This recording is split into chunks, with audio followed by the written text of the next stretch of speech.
बड़ी खबर है ज़ेपोरिजिया से जुड़ी। ज़ेपोरिजिया में रूस ने फिर किया है मिसाइल अटैक और नए मिसाइल हमले में 17 लोगों की मौत की खबर आ रही है। 40 से ज्यादा लोग जख्मी हुए हैं इस बड़े हमले में। तस्वीरें देखिए, हाहाकारी तस्वीरें इस वक्त ज़ेपोरिजिया से सामने आई हैं। 3 दिन के अंदर ज़ेपोरिजिया में 34 लोगों की जान गई है। रूस के मिसाइल हमले पर यूक्रेन का बड़ा दावा, रिहायशी इलाकों को टारगेट कर ये स्ट्राइक अंजाम दी गई है। यानी यूक्रेन ये कहने की कोशिश एक बार फिर करता हुआ कि जो सिविलियन इलाके हैं, जो आम सिविलियंस हैं, उन्हें रूस की तरफ से बनाया जा रहा है निशाना। यूक्रेन के ज़ेपोरिजिया में हमले के बाद क्या आलम था, तस्वीरें साफ जाहिर कर रही हैं।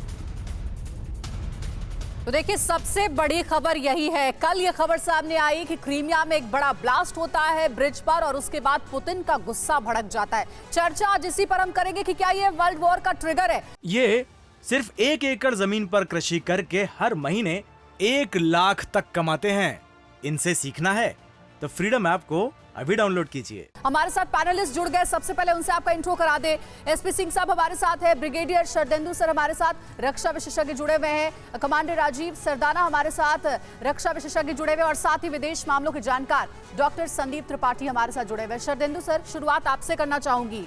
क्या वर्ल्ड वॉर का ट्रिगर इससे माना जाए? क्योंकि हमें याद रखना होगा कि क्रीमिया के जो हेड हैं, उन्होंने कहा था कि अगर क्रीमिया पर किसी तरीके का यूक्रेन अटैक करता है तो ये अटैक विनाशकारी होगा यूक्रेन के लिए। अब तो यूक्रेन ने हमले की जिम्मेदारी भी ली है। अब कैसे पुतिन जवाब देंगे यूक्रेन को, अमेरिका को, पश्चिमी देशों को इस हमले के बाद?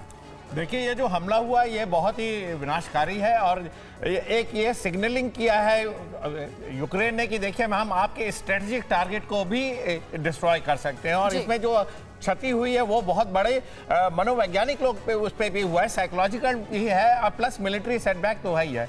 इसका बदला देखिए, रशिया की जब भी इस तरीके में स्ट्रेटेजिक एसेट को नुकसान पहुंचा है तो वो उसका बदला ज़्यादा फेरोशियस तरीके से लेता है। तो इसी के तहत उसने ज़ेपोरिजिया पे फिर से स्ट्राइक किया और काफ़ी वहाँ जान माल की हानि की। देखिए, अगर इस तरीके के हमले इसी तरीके से स्ट्रेटेजिक टारगेटिंग होती रही तो वो दिन दूर नहीं कि ये वॉर और भीषण रूप लेगा और उसमें हो सकता है कि ये न्यूक्लियर को भी इनवाइट करेगा वेपन इस्तेमाल। बिल्कुल सही बात है। क्रीमिया में जिस तरह का अटैक हुआ है, जिस तरह से ब्रिज को तबाह करने की कोशिश की गई, धमाके के जरिए माना यह जा रहा है कि ज़ेलेंस्की ने फुल फ्लेजेड वॉर की एक तरह से रणभेरी बजा दी है।